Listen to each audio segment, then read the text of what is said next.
What's going on, everybody? I've got a really fun project this week, a mid-century inspired side table, end table, nightstand, whatever you want to call it. And the cool thing about it, I made every cut for this project with just a circular saw. Now let's get started on Modern Builds.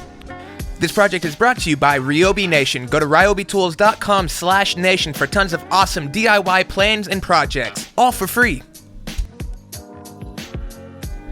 So I started this project by getting two about 8-foot 1x8s. These are maple. You could use walnut or pine, whatever you want. And I just glued these two boards together to give me a surface that was big enough for the tabletop.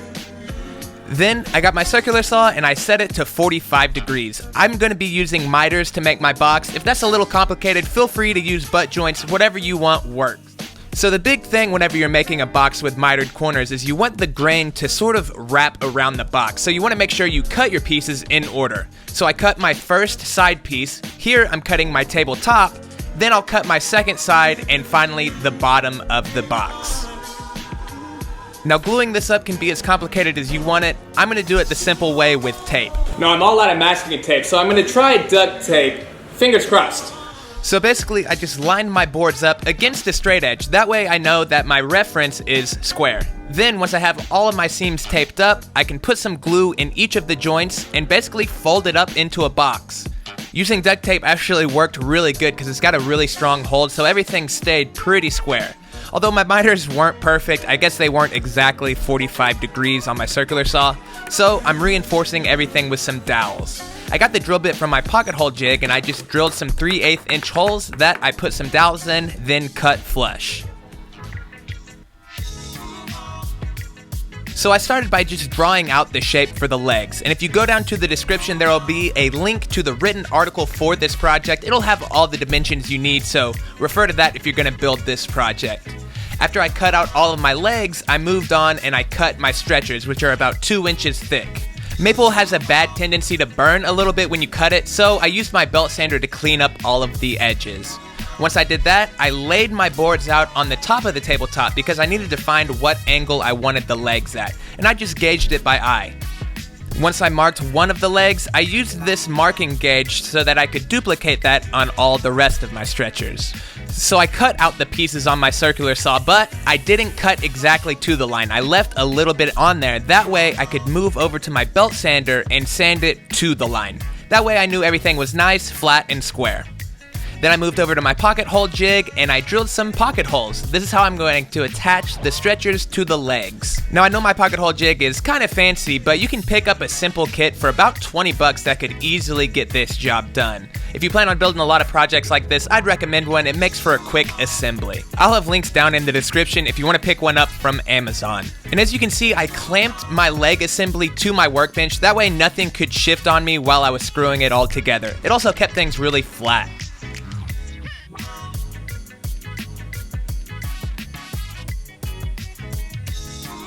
So I used pocket holes again to attach the base to the tabletop, and I made sure that when I oriented my legs that all of the pocket holes are facing towards the back of the tabletop so no one will really see them. I also plugged them up too.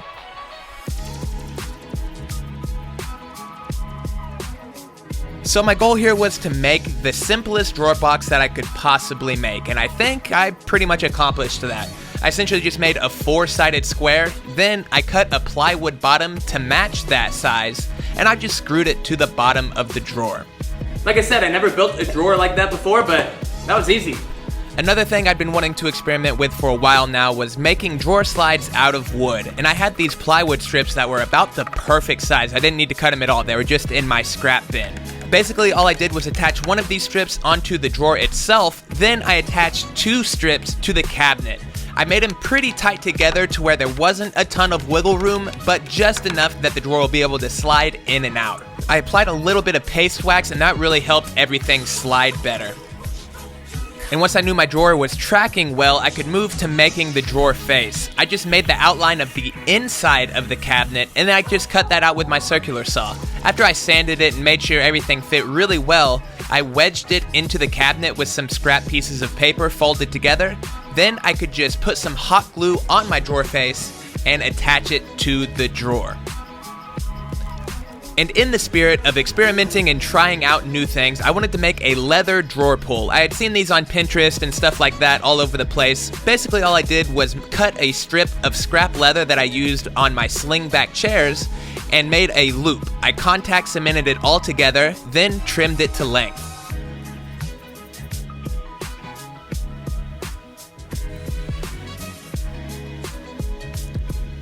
Once I marked the center point and drilled a pilot hole, I used a brass screw with another little brass washer to attach it to the face. I think it looked really, really cool. Then I put on a coat of linseed oil as a finish, and I was all done.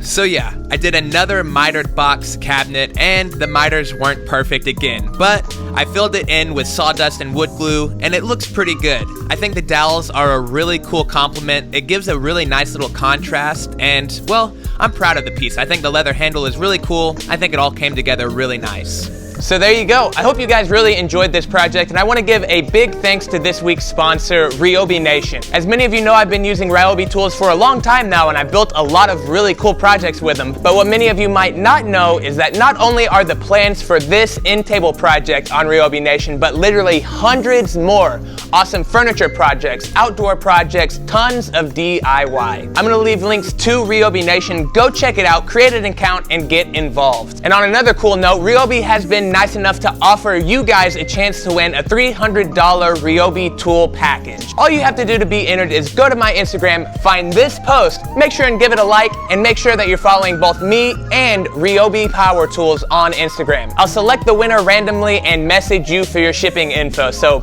be sure and check your DMs. So thanks again to Ryobi, you guys are awesome. If you have any questions about this project, either leave them in the comments, hit me up on Instagram, whatever you gotta do, and I will try my best to get back to you. I wanna give one more huge thanks to everybody that picked up some Modern Builds merch. If you don't already know, I released 2 shirts, a hat, a coffee mug, and a sticker pack last week. And I got way more orders than I ever expected. You guys are awesome. Don't worry though, I've still got stuff in stock for now. So go down to that link in the description, modernbuilds.com/store, and pick something up if you haven't already. I appreciate all the support. If you're new to my channel and you aren't already subscribed, I would welcome you to do that. You can click let's go right here. You can click here to subscribe. You can click here to watch more videos. And if you want to get a push notification every time I post a new project, make sure and hit that little bell next to the subscribe button. Thanks a lot for watching, everybody. I hope you guys enjoyed this project, and we'll see you next week.